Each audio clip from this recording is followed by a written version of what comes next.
রোজা রাখা অবস্থায় কি গুপ্তাঙ্গের লোম পরিষ্কার করা যাবে? জাকাতের টাকা কাউকে না বলে দেওয়া যায় হবে কিনা এবং ভাই বোনকে জাকাত দেওয়া যাবে কিনা? তারাবির নামাজের মাঝে বা শেষে কি দোয়া করা যাবে? রমজান মাসে দৈনিক ওজিফা হিসেবে কোন কোন সূরাগুলো পড়বো? মসজিদে যদি তারাবির হক আদায় করা না হয় তাহলে কি একাই নামাজ পড়া যাবে? রোজা অবস্থা যদি হস্তমৈথুন করে তাহলে রোজা ভেঙে যাবে কিনা? ভেঙে গেলে যদি সাথে সাথে ফরজ গোসল করে পুনরায় রোজার নিয়ত করে তাহলে কি রোজা হবে না? রোজা অবস্থায় ঘুমের মধ্যে স্বপ্নে কিছু খেতে দেখলে কি রোজার কোনো সমস্যা হয় কিনা? জাকাতের টাকা খরচের খাতগুলো কি কি? রোজা অবস্থায় স্বপ্নদোষ কি রোজা নষ্ট হয়ে যায়? ফিতরা কি আলাদা করে রেখে ঈদের পর আদায় করা যাবে? পাকা চুল বা দাড়ি তুলে না ফেলে বেছে বেছে কেটে ফেলা যাবে কিনা? যেহেতু তুলে ফেললে গুনাহ হয় তাই কেটে ফেলা যাবে কিনা? রোজা অবস্থা রক্তদান করলে কি রোজা ভেঙে যাবে? শরীর থেকে কোনো কিছু বের হলে নাকি রোজা ভেঙে যায়? রোজা রাখলে হাত পা কাঁপে, মাথা ঘুরায়, শোয়া থেকে উঠতে পারি না, এখন কি করা উচিত? প্রবাসীদের ফিতরা আদায়ের বিধান কি? আমরা কি দেশের হিসাব করে ফিতরা আদায় করবো নাকি যেখানে থাকি ওই জায়গার হিসাবে দিয়ে আলাদা? সর্বপ্রথম যে প্রশ্নটি আমি দেখতে পাচ্ছি সেটি হলো, রোজা অবস্থায় ঘুমের মধ্যে স্বপ্নে কিছু খেতে দেখলে কি রোজার কোনো সমস্যা হয় কিনা?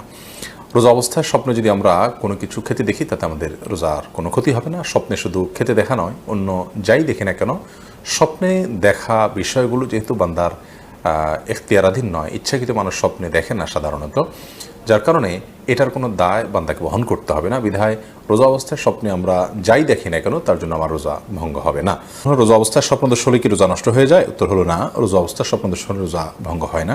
একটু আগে আমরা বলেছি, স্বপ্নে যাই কিছু দেখুক মানুষ, তার জন্য বান্দাকে কোনো দায়বর্তা বহন করতে হয় না। তবে স্বপ্নদোষের ফলে যদি বীর্যপাত হয়ে থাকে তার ফলে গোসল ফরজ ঠিকই হবে।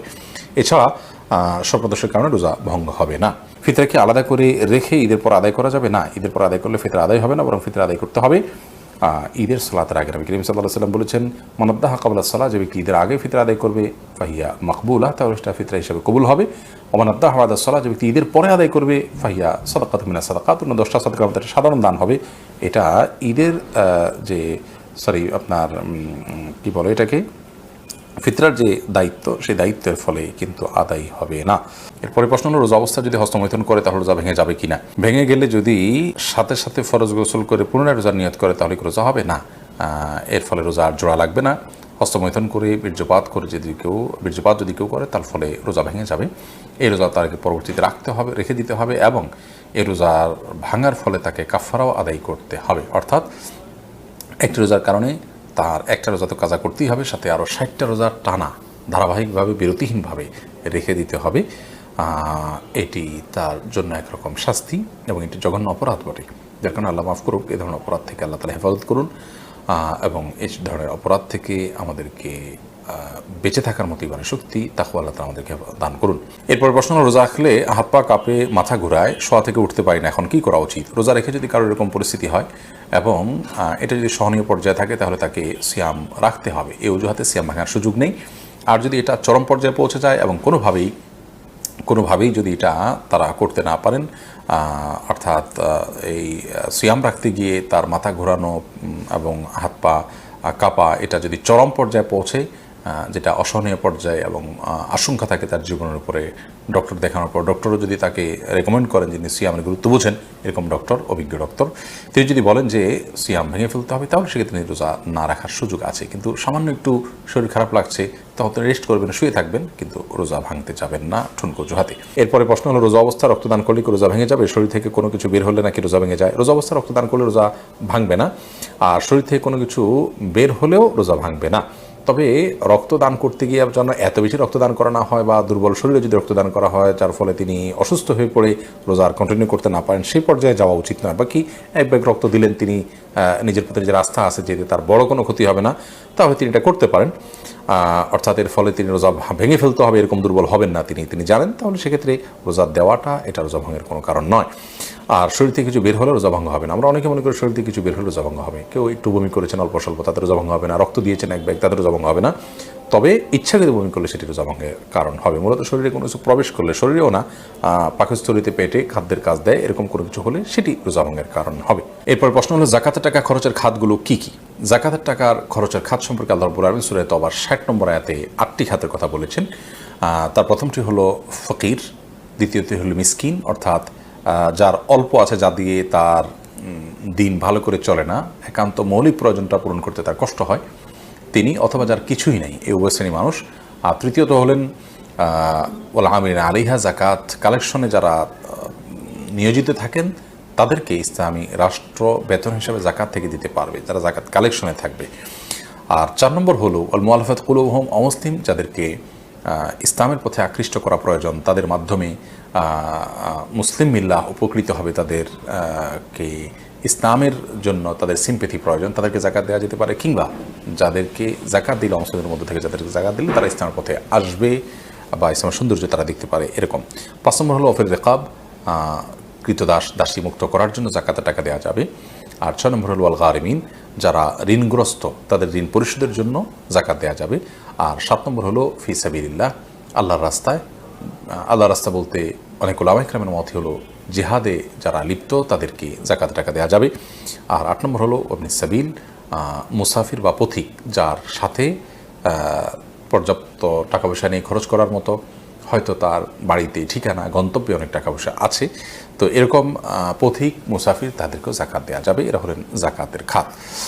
এর মধ্যে থেকে যে কোনো একটা খাতকে, যেমন গরিবকে, একজন মিসকিনকে আপনি জাকাতে টাকা দিলেই জাকাত আদায় হবে। পাকা চুল বা দাড়ি তুলে না ফেলে বেছে বেছে কেটে ফেলা যাবে কিনা, যেহেতু তুলে ফেললে গুনাহ হয় তাই কেটে ফেলা যাবে কিনা। কেটে ফেলা তাওটাও এক ধরনের তুলে ফেলার মতোই, যদিও আক্ষরিক অর্থে হাদিসের খেলাফ হবে না কেটে ফেললে, তারপরেও হাদিসে যেটি বলা হয়েছে সেটি দ্বারায় এই চুল অপসারণ করা বা এটাকে লুকানোর যে চেষ্টা করা, সেটার বিরুদ্ধে নবী সাল্লাল্লাহু আলাইহি ওয়াসাল্লাম আমাদেরকে মানে সেটা না করতে বলেছেন, এমনটিও হতে পারে। সে অর্থে মানে আমরা যদি কেটে ফেলি সেটিও তার সেই নির্দেশ লঙ্ঘন হবে সেক্ষেত্রে, এই জন্য এটা অ্যাভয়েড করা উচিত। এবং তিনি বিকল্প যেটি বলেছেন তা হলো যে আমরা যে কোনো কালার করতে পারি, কালো ছাড়া লাল ইত্যাদি কালার করতে পারি। এরপরে প্রশ্ন হলো, মসজিদে যদি তারাবির হক আদায় করা না হয় তাহলে কি একাই নামাজ পড়া যাবে? মসজিদে তারাবি পড়তে গিয়ে যদি খুব বেশি হুলস্থুল করা হয়, খুব বেশি তাড়াহুড়ো করা হয়, যার ফলে অর্থের মধ্যে বিকৃতি সাধন হওয়ার আশঙ্কা থাকে, বড় ধরনের ত্রুটি হয়, কি পড়া যায় কিছুই বোঝার উপায় নেই, রুকু সিজদার মিনিমাম যেটুকু প্রয়োজন অপেক্ষা করা কমপক্ষে সেটুকুও যদি কেউ না করে, তাহলে সেক্ষেত্রে অবশ্যই আপনি বাসা বাড়িতে অন্য আরও কাউকে সাথে নিয়ে জামাত করতে পারেন, কিংবা একাকিও তারাবি পড়তে পারেন। কিন্তু ফরজ যে নামাজ আছে সে নামাজ অবশ্যই জামাতের সাথে মসজিদে আপনাকে আদায় করতে হবে, সেটা এক মসজিদে না হলে অন্য মসজিদে। আর তারাবিটা আপনি বাসায় আলাদা জামাত করে আদায় করতে পারেন, বিশেষ করে যখন এই অজুহাত আপনার থাকবে। এরপরে প্রশ্ন, রমজান মাসে দৈনিক ওজিফা হিসেবে কোন কোন সূরাগুলো পড়ব? রমাদান মাসে পড়ার জন্য সুনির্দিষ্ট কোনো সূরা আমার জানা নেই যে অমুক অমুক সূরাই শুধুমাত্র পড়তে রেকমেন্ড করা হয়েছে। আল্লাহ তাআলা মাসে কোরআন নাজিল করেছেন বিধায় গোটা কোরআনই বেশি বেশি করে তেলাওয়াত করা উচিত, বুঝে পড়া উচিত, কোরআনের মর্মচর্চা করা উচিত, কোরআন শোনাশুনি করা উচিত। নিজে তেলাওয়াত করবেন, আরেকজনকে শোনালেন, আরেকজনকে তেলাওয়াত করলেন, নিজে শুনলেন, এরকমটি রমাদানে করা উচিত। বাট রমাদান মাসে কোরআনে কারীমের তেলাওয়াতের জন্য সুনির্দিষ্ট কোনো অংশ ফিক্স নেই যে এটুকুই তেলাওয়াত করবেন বা এই সূরা বারবার পড়বেন, বরং গোটা কোরআনই আপনি তেলাওয়াত করার চেষ্টা করবেন। পুরো কোরআন যদি পড়ে শেষ করতে না পারেন, আপনি চেষ্টা করবেন কোরআনের মধ্যে থাকার, কোরআনের মধ্যে সেটা কোরআন পড়তে পড়তে আপনি মাঝামাঝি যান বা যতটুকু যান গেলেন, কিন্তু কোরআনকে আপনি পড়ে এবং কোরআনকে সময় দিয়ে আপনি রমজান কাটানোর চেষ্টা করবেন। সুনির্দিষ্ট কোনো অংশই পড়বেন এমন কোনো রেকমেন্ডেশন কোরআন হাদিসে আছে বলে আমাদের জানা নেই। মাজেদুল ইসলাম আপনি লিখেছেন, প্রবাসীদের ফিতরা আদায়ের বিধান কি? আমরা কি দেশের হিসাব করে ফিতরা আদায় করবো, নাকি যেখানে থাকি ওই জায়গার হিসাবে দেওয়া লাগবে? আপনি যেখানে থাকেন সেখানকে হিসাব করে আপনি ফিতরা দিবেন। তারাবির নামাজের মাঝে বা শেষে কি দোয়া করা যাবে? দোয়া তো যে কোনো সময় করা যায়, সে অর্থে আপনি তারাবি সালাতের মাঝে অথবা শেষে আপনি আল্লাহর কাছে দোয়া করতেই পারেন, কিন্তু এটাকে সিস্টেম বানিয়ে নেওয়া, যে 4 রাকাত পর পর দোয়া কিংবা শেষ হওয়ার পর সুনির্দিষ্ট একটি দোয়া গদবাদা হাত তুলে করা, এটিকে সিস্টেম বানিয়ে নেওয়াটা, এটি বেদাতে পর্যবসিত হওয়ার আশঙ্কা আছে। শরীয়ত কোনো কিছু যদি নির্দেশ না করে, সেটাকে শরীয়তের নির্দেশ মনে করে কিংবা সেটাকে শরীয়তের নির্দেশের মতো গুরুত্ব দিয়ে যদি কেউ আদায় করেন, তাহলে সেটাকে সওয়াবের কাজ, এই ইবাদতের পদ্ধতি বা নিয়ম যদি বানিয়ে নেন কেউ, তো সেটি বেদাতে পর্যবসিত হওয়ার সমূহ আশঙ্কা আছে। আপনি নিজে থেকে এমনি কখনো দোয়া করলেন, কখনো করলেন না, সেটা একান্ত আপনার ব্যক্তিগত বিষয়, কিন্তু সুনির্দিষ্ট দোয়ার ফরম্যাট ঠিক করে নেওয়ার কোনো সুযোগ কিন্তু নেই।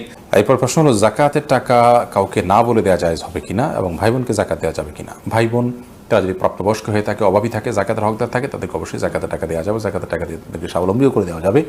এবং জাকাতের টাকা দেওয়ার সময় জাকাত যিনি নিচ্ছেন তাকে না বলেও দেওয়া যাবে। আপনি মনে মনে নিয়ত করলেন জাকাত দিচ্ছেন, তাকে বললেন যেটা আপনি খরচ করেন, আপনি নিয়ত করলেন জাকাত থেকে দিচ্ছেন, এটা যথেষ্ট হবে। তাকে বলে দেওয়াটা এটা আবশ্যক কোনো বিষয় নয়। একা একা নামাজ পড়ার ক্ষেত্রে সূরা কোরআন তেলাওয়াতের সময় ঠোঁট না নাড়িয়ে মনে মনে তেলাওয়াত করা যায় আছে কিনা? একা একা যখন আমরা সালাত আদায় করবো, তখন সূরা, কেরাত ইত্যাদি এগুলো আমাদেরকে ঠোঁট নাড়িয়ে তেলাওয়াত করতে হবে। মনে মনে তেলাওয়াত করলে সেটা তেলাওয়াত হিসাবে গণ্য হবে না, কোরআন পাঠ হিসাবে গণ্য হবে না। পাঠের জন্য অবশ্যই আমাদের ঠোঁট, জিহ্বা ইত্যাদি নড়তে হবে। এর পরের প্রশ্ন হলো, রোজা রাখা অবস্থায় কি গুপ্তাঙ্গের লোম পরিষ্কার করা যাবে? উত্তর হলো করা যাবে, কোনো অসুবিধা নাই, এর ফলে রোজার বা সিয়ামের কোনো ক্ষতি হবে না।